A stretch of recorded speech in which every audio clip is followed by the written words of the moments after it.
Good afternoon students. अज आप miscellaneous exercise करनी है चैप्टर 16 दी। देखो ध्यान दे नाल। First question, a box contain 10 red marble, 20 blue marble, 30 green marble. 5 marble are drawn from the box. जे एक तो ज़्यादा चीज़ा बाहर कढ़नियां होण, उते लगदी कंबीनेशन, उते लगदी कंबीनेशन। इनू अंडरलाइन करके लिखांगे कंबीनेशन, कंबीनेशन लगेगी। What is the probability that all the marble will be blue? At least one of them will be green. At least one of them will be green. देखो जरा question किदा करना solve. Miscellaneous exercise है chapter 16 दी। बहुत easy question है ਜਿਹੜੇ ਅੱਜ ਆਪਾਂ ਕਰਨੇ ਆ। देखो ध्यान ਦੇ ਨਾਲ। ਆਪਣੇ ਕੋਲ ਅਵੇਲੇਬਲ ਕੀ ਹੈਗਾ? 10 ਰੈੱਡ ਮਾਰਬਲ ਅਵੇਲੇਬਲ ਹੈ, 20 blue,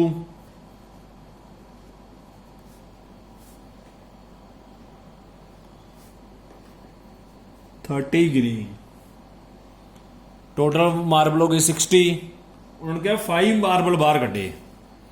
5 marbles are drawn.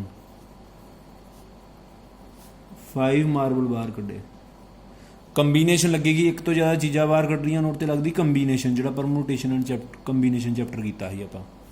First part, probability all will be blue.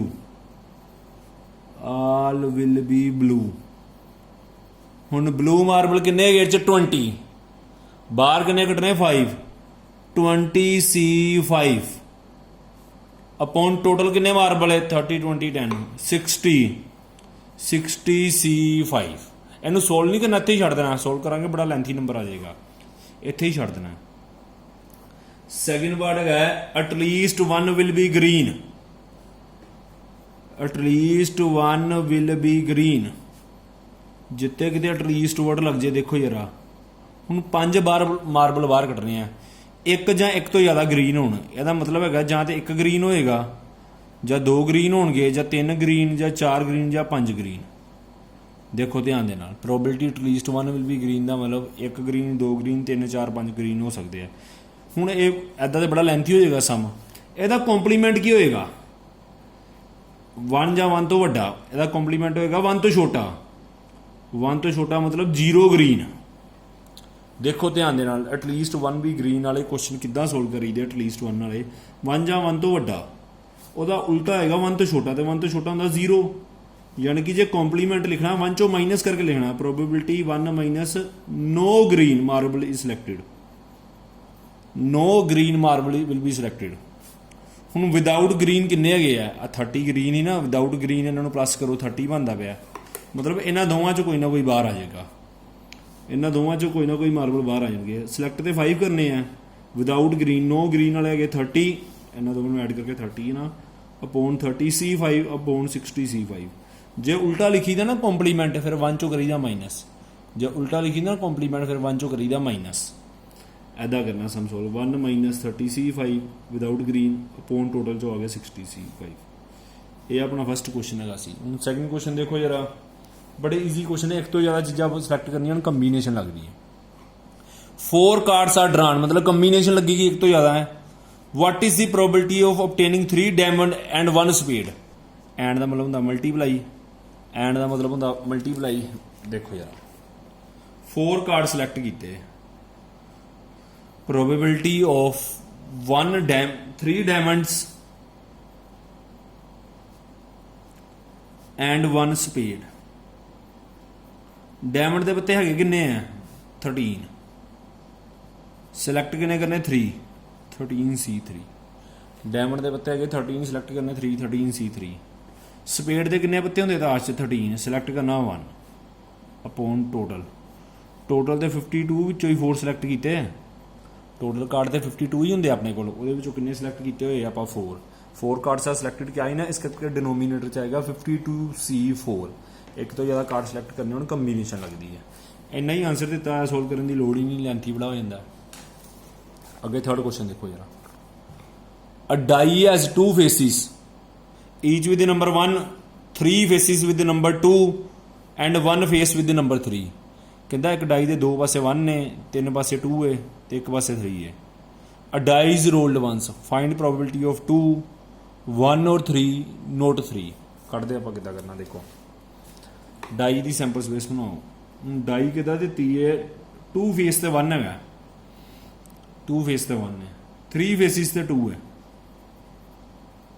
तो एक फेस तो है 3, एक फेस तो है 3। फाइंड प्रोबेबिलिटी ऑफ 2, 2 कितनी बारी आ रहा है, देखो 3 टाइम्स आ रहा है। टोटल आउटकम्स है 6, 3/6 आ जाएगी 1/2, 3/6 आ जाएगी 1/2। सेकेंड पार्ट प्रोबेबिलिटी 1 और 3, 1 और 3 हम जहाँ 1 भी हो सकता है, जहाँ 3 भी, 1 और 3 काउंट कर लो, 3 केस बनते पे 2 बारी 1 कि 3, 3/6 इसका आंसर भी 1/2 है। थर्ड पार्ट प्रोबेबिलिटी नोट 3 की कैलकुलेट करने को क्या, नोट 3 का मतलब जो नोट की कटनी हो 1 माइनस प्रोबेबिलिटी ऑफ 3 कर लाँगे, 1 माइनस प्रोबेबिलिटी ऑफ 3 कितनी बारी आ रहा है, 1 बारी 1/6। एलसीएम लो 5/6 आंसर आ जाएगा। नोट कटना है 1 चो माइनस कर ली जाना, 1 माइनस 1/6 3 1 बारी आ रहा है ना, 1/6 आएगी प्रोबेबिलिटी। एलसीएम लवांगे 5/6 आएगी। बड़ा इजी क्वेश्चन है ही। अगला क्वेश्चन देखो जरा, क्वेश्चन 4th।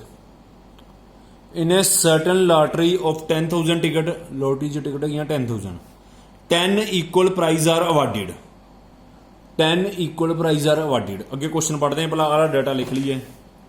टोटल टिकट्स कितनी आई हैं 10,000, टोटल टिकट है 10,000। टिकट्स विद प्राइज 10 टिकट के प्राइज है 10 इक्वल प्राइज आर अवार्डेड लिखा ना, टिकट विद प्राइज 10। तो टिकट विदाउट प्राइज कितनी हो जाएगी, टिकट्स विदाउट प्राइज जिन्होंने कोई प्राइज नहीं गा, 10,000 चो 10 माइनस करना पड़ेगा। टिकट विदाउट प्राइज 10,000 चो 10 की करना पड़ेगा माइनस, अपने को आएगा माइनस करके 9,990 ये आएगा। अगे क्वेश्चन पढ़ते हैं, क्वेश्चन भी आगे पढ़ा ही नहीं सी आप। What is the probability of not getting a prize, not getting क्या है, if you buy 1 ticket 2 ticket 10 ticket. Not getting the prize मतलब ये टिकट खरीदांगे फिर प्राइज नहीं ना आना। नोट क्या, नोट जे ये टिकट खरीदांगे फिर प्राइज नहीं आना। उन्होंने कहा probability of not getting prize कड्डो, ऑफ नोट गेटिंग प्राइज कड्डो इफ यू बाय 1 टिकट। जे 1 टिकट खरीदे आप मतलब 1 टिकट जे ये खरीदांगे अपना प्राइज नहीं आना ना। जे 1 टिकट होए फिर अद्धा ही लिख ली 9,090, मतलब 1 टिकट चो खरीद ली। तो टोटल टिकट कितनी अवेलेबल है 10,000, टोटल टिकट 10,000 अवेलेबल ही, 0 कैंसल हो गया, ये आंसर आ जाएगा। इस कंबीनेशन की लाने की लड़ नहीं पैंती। जे एक की गल होए ना फिर कंबीनेशन लगाने की लड़ नहीं पैंती, पर जे एक तो ज़्यादा टिकट बाहर कड्ढनियां होन, चीज़ां ज़्यादा ड्रा करनियां होन फिर कंबीनेशन लगता है। जिदा second part, if you buy 2 ticket, probability of not getting the prize if you buy 2 tickets. हूँ जे एक चो टिकट खरीदांगे प्राइज नहीं होना, यानी कि 9,090 C2, एक तो ज़्यादा है ना, 2 की गल होंगी पी, कंबीनेशन लगेगी। टोटल 10,000 चो 2 खरीदनियां पैनियां, टोटल 10,000 चो 2 खरीदनियां पैनियां। थर्ड पार्ट है probability of not getting prize if you buy 10 tickets. 10 tickets का मतलब तुहानूं ये 10 टिकट खरीदनियां पैनियां, फिर तुहाडा प्राइज नहीं आएगा। जे चो खरीदांगे 10 टिकट तुहाडा प्राइज नहीं आना। 9,990 C10 सोल्व नहीं करना, ये भी सोल्व नहीं करना, ये भी नहीं सोल्व करना, ही रहना। टोटल 10,000 चो 10 टिकट खरीदनियां पैनियां, टोटल टिकट 10,000 है ना, 10 खरीदनियां पैनियां, 10,000 C10 आ जाएगा। ऐदा करना क्वेश्चन सोल्व है, इन्हू सोल्व ना करन लग पिओ, बड़ा लेंथी हो जाना, इत्थे ही छड्ड देना। क्वेश्चन 5th, मैं सारे क्वेश्चन करा रहा, बस तुम रिपीट कर लियो, तुहानूं सब आ जाएंगे। Of 100 students of 2 section 40 and 60, if you and your friend are among 100 students, what is the probability that you both enter in same section, you both enter in different section। देखो कहता 100 बच्चों का section है, 100 बच्चे गए हैं, 2 section बनाने 40 का तो 60 का। मान लो सैक्शन ए है, सैक्शन बी है। कहता तुही ते तुहाडा दोस्त की प्रोबेबिलिटी है सेम सैक्शन से जाओगे, ਕੀ ਪ੍ਰੋਬੇਬਿਲਿਟੀ ਹੈ ਤੁਸੀਂ ਸੇਮ ਸੈਕਸ਼ਨ ਜਾਓਗੇ, ਤੁਸੀਂ ਤੇ ਤੁਹਾਡੇ ਦੋਸਤ, ਮਤਲਬ 2 ਜਣੇ ਹੋ ਗਏ, ਯੂ ਐਂਡ ਯੂਅਰ ਫਰੈਂਡ 2 ਜਣੇ ਹੋ ਗਏ। Probability that both will enter in same section, both will enter in same section, probability both will enter in same section है जे दोवें A section च एंटर कर गए 40C2 both 2 ਦੀ ਗੱਲ ਹੁੰਦੀ ਹੈ upon 100C2 टोटल बच्चे तो 100 ही ना, उन्होंने 2 बच्चे section A च गए, ਜਾਂ ਫਿਰ ਦਾ ਮਤਲਬ ਪਲੱਸ, ਜਾਂ ਫਿਰ ਹੋ ਸਕਦਾ ਦੋਵੇਂ B ਸੈਕਸ਼ਨ 'ਚ ਐਂਟਰ ਕਰ ਜਾਣ, ਸੇਮ ਸੈਕਸ਼ਨ 'ਚ ਕਰਨੇ ਚਾਹੀਦੇ ਆ ਨਾ। 60C2 upon 100C2, 100C2 ਦੋਵਾਂ ਦੇ ਥੱਲੇ ਆਏਗਾ, ਇਹਨੂੰ ਲਿਖ ਲਾਂਗੇ 40 × 39 upon 2 × 1, ਇਹਨੂੰ ਲਿਖ ਲਾਂਗੇ 100 upon 99 upon 2 × 1 ਪਲੱਸ C2 ਹੈ ਨਾ, ਉੱਪਰੋਂ ਹੀ 2 ਨੰਬਰ ਲਿਖ ਲਈਦੇ ਆ, थले 2 × 1 कर दईदा,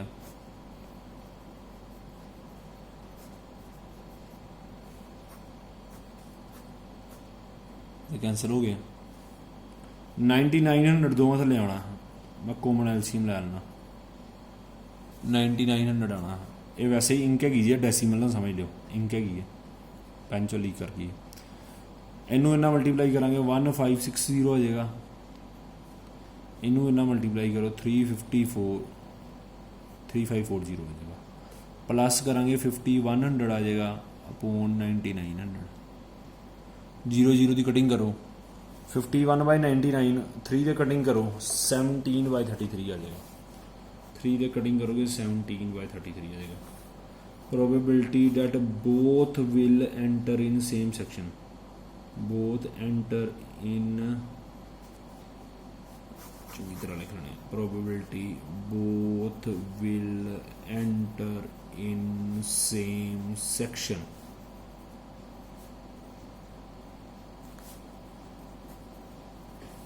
ये आ जाएगी। हुण जे सेम सैक्शन च नहीं जाणगे तो फिर अलग अलग च जाणगे, सैकेंड पार्ट है, सैकेंड पार्ट नूं सोल्व करने की लोड़ ही नहीं हुंदी। Probability both will enter in different section, ਇਹਦਾ ਕੰਪਲੀਮੈਂਟ ਹੋ ਜਾਏਗਾ ਨਾ, ਜੇ ਸੇਮ ਚ ਨਹੀਂ ਗਏ ਤਾਂ ਓਬਵੀਅਸਲੀ ਅਲੱਗ ਅਲੱਗ ਚ ਜਾਣਗੇ। both will enter in different section, 1 ਚੋਂ ਮਾਈਨਸ ਕਰ ਦਾਂਗੇ ਨਾ, ਜੇ ਸੇਮ ਚ ਨਹੀਂ ਗਏ ਤੇ ਅਲੱਗ ਅਲੱਗ ਚ ਜਾਣਗੇ। ਐਲਸੀਐਮ ਲਓ 33 - 17, 16/33, 16/33 ਆਨਸਰ ਆ ਜਾਏਗਾ।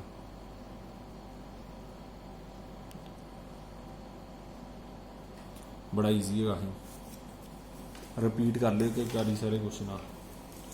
6th क्वेश्चन आप नैक्सट वीडियो करांगे, 6th क्वेश्चन नूं रहन दो ले, 7th करो पहला। If A and B are any two events, probability of A दिता 0.54, प्रोबेबिलिटी ऑफ बी दिता 0.69, probability of A intersection B दिता है 0.35। Find probability of A union B, A complement intersection B complement, A intersection B complement, B intersection A complement. आ सारा data लिखना शुरू करो। देखो ध्यान दे नाल, 7th क्वेश्चन है, प्रोबेबिलिटी ऑफ ए की वैल्यू दी हुई आपां नूं 0.54, प्रोबेबिलिटी ऑफ बी की वैल्यू दी 0.69, ए इंटरसेक्शन बी 0.35। देखो ध्यान दे नाल पुत्तर, find first part, probability of A union B. जो ए यूनियन बी की प्रोबेबिलिटी कटांगे, probability of A plus B minus A intersection B,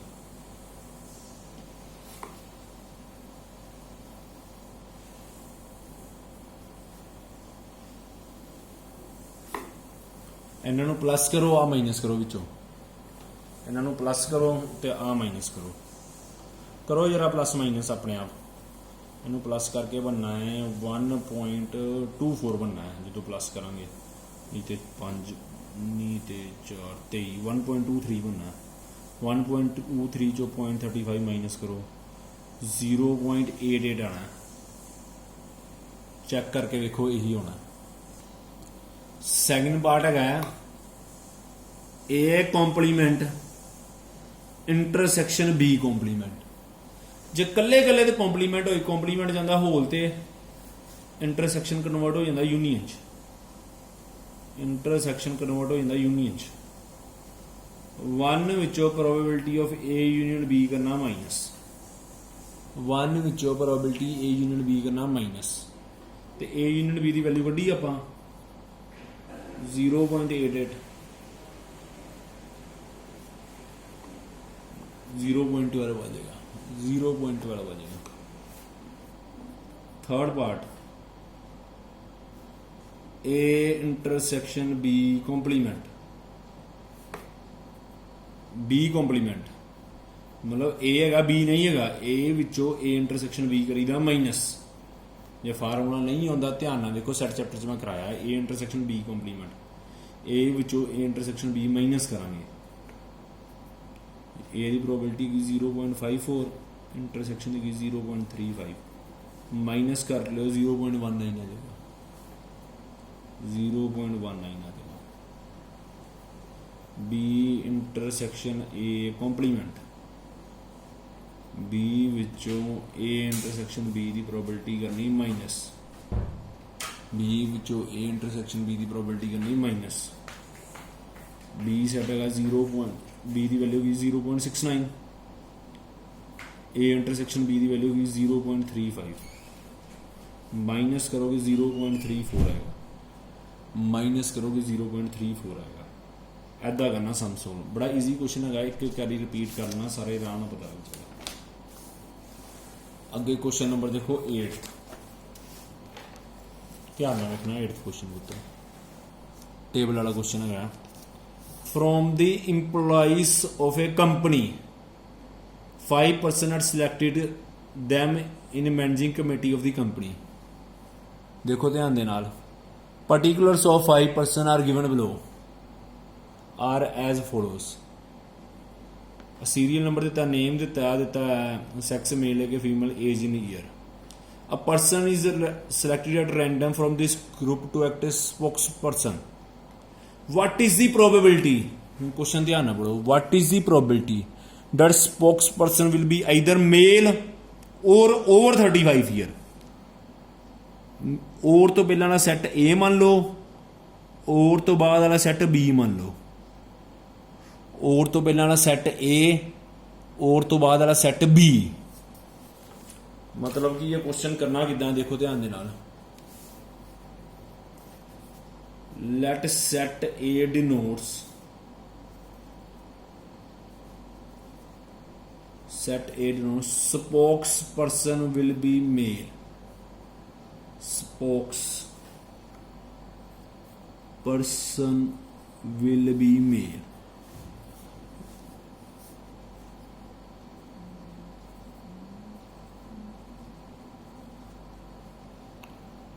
set B denotes spokesperson